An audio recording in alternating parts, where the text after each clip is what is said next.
Con palabras de aprezo respecto ao Partido Popular de Ogrove, despediu o seu aínda voceiro Miguel Ángel Pérez, despois de que onte se coñecera a súa decisión de renunciar á súa acta. Foron un total de 22 anos na vida política, os que Miguel dedicou en corpo e alma, 12 dos cales estivo como alcalde.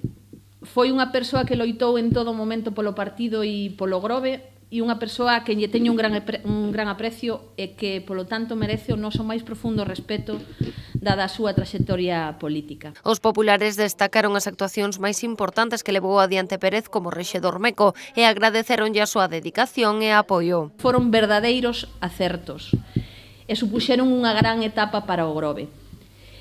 Aínda que, lóxicamente, poida ser que se cometese algún erro. Somos humanos e os erros hai que asumilos e recoñecelos. E iso foi o que se fixo no Partido Popular do Grove.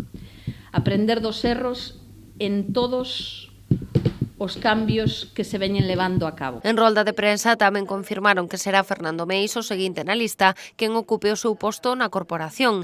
Esta responsabilidade será a volta de Meis á política, tras un retiro despois de 14 anos nos que formou parte tanto do goberno como da oposición. Pero entro, despois de 14 anos na política, unha persona nova en algúns aspectos, pero coa experiencia que me deron eses 14 anos en diferentes áreas da política. Estive na oposición, estive no goberno, e volvo, pues, con toda, como ela decía, con toda a ilusión e todas as ganas do mundo. O que aínda non teñen decidido os populares é quen substituirá a Miguel Ángel Pérez como voceiro do Grupo Municipal na corporación, unha decisión que virá precedida dun debate interno para escoller a persoa máis axeitada para este labor.